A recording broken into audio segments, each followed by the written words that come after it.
This is Camden Court in the middle of Hampstead.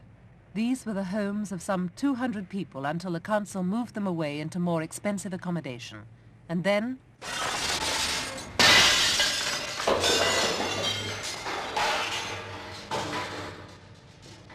slates were ripped off the roof, floorboards wrenched out, ceilings smashed, toilets, meters, and all this damage was the work of Camden Council itself. The council sent wreckers in to vandalise its own property. Nearly a year later, the building still stands. The Student Community Housing Group are trying to repair the damage to move new tenants in, and the people who once lived here now pay up to 10 times their former rents in alternative accommodation. So what happened?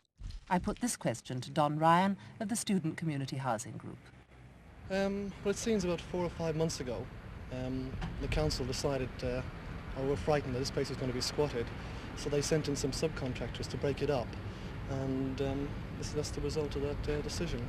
When they were doing this vandalising, really, because there's nothing, no other word you can put to it, were there any people actually living in the buildings? There were quite a few. In fact, there were probably 5 families in Block 2 and about 4 in Block 1, which is why they're not so badly vandalised. You obviously can't break a ceiling in when someone's living in the place. When you say they're not so badly vandalised, what happened to those blocks? The main damage there is a very efficient sawing off of the lead to the toilet, which will take a lot of trouble to fix. What was their reaction? I think they were very upset. One of them actually stopped some of the flats being vandalised in Block 1. That man was Lou MacDonald. Lou has lived here for 16 years. Then just when he was recovering from a serious operation, the vandalism began. I'd been out of hospital about 3 or 4 months when certain demolition men came into the building. I challenged them, asked them what they were doing, and they said that they had authority from the council. And I said various things to them, like, I mean, this is my home.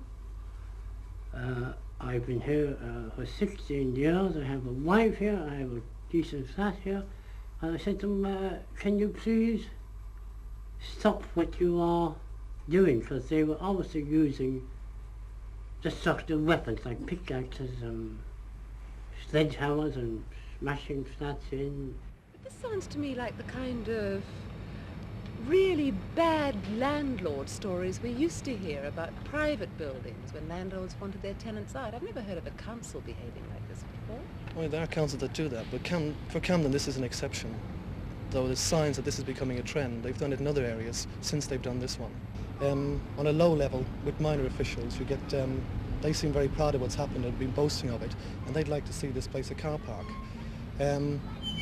At the top level with John Mills, the chairman of the Housing Committee, he seems genuinely disgusted and appalled by what's happened. Councillor, it seems amazing that all this is the result of council action. Can you tell me why it was necessary? Well, I think I'll have to give you a little bit of background to what has happened here. We decided that we wanted to demolish this block and rebuild because we didn't think we could rehabilitate the block ourselves to a standard which would be suitable to last 25 years. And we had a scheme that was very well prepared towards the end of 1973, and we were ready to start rebuilding in February 1974. So we decanted the tenants who were living here to another block which is very close by during November 1973, and we didn't want any squatters to move in because demolition was going to start literally a matter of 2 or 3 weeks later. So as soon as the tenants moved out, we did wreck the flats here. Now what then happened was that the scheme, which was really ready to go, ran foul both of the DOE on cost grounds, and also we ran into technical difficulties on the soil conditions around here, and as a result the scheme had to be abandoned. Now as soon as that happened, any wrecking here was stopped. I think in the light of the experience that we have had here, however, we would never wreck any flats like this again. We would simply take a chance on them being squatted. We would rather do that than let flats get into this condition when we've got so many homeless people in London. Are you saying, in fact, Councillor, that this has all been an awful, ugly mistake?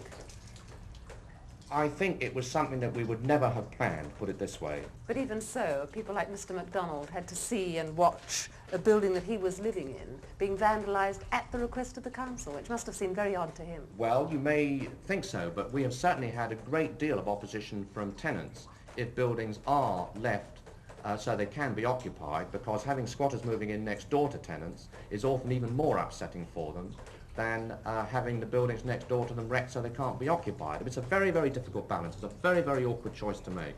Don Ryan is here from SCH. Could you come in, Don? You've been listening to what we've had to say. Is there anything you'd like to put to Councillor Mills? I'm glad to hear him say this is not going to happen again. I think there's still one or two overriding issues, such as, are these blocks going to stay like that? We have got volunteers, we have got, skilled labourers and skilled workers who could put these into repair, given sufficient funds. It's not a large amount, I reckon between £3,000 to £5,000. We could get a better estimate, and we could put these families in for another 8 months. And God knows, Camden's got enough of them.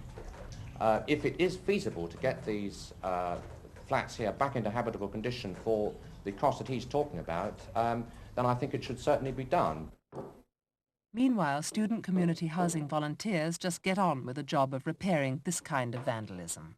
We started about 10 days ago. It took us about 3 days to repair the damage. Since then we've been just brightening the place up a bit. It's cost us very little. The real cost is to the tenants who've had to move out and had to pay higher rents. For us, about £10–20. For them, a lot more. Well, an example of that is we were sitting here having a meeting outside, and a lady arrived who lived here for 16 years. She lived in Block 3, and she was paying 75p a week rent, and she loved living here. 18 months ago, she was told the block was going to come down to move out. She moved out, is now paying £7 a week, which is 10 times as much. And she says she's overlooking walls and roofs. She's in a small modern flat which she doesn't like at all, and she was just really, really upset and perplexed at the fact that this block is still standing. In fact, other people are moving in now. Well, I think next time what we would do would be to move heaven and earth not to wreck the flats in the first place, and make sure that they were occupied, even if it was for a very, very short period of time.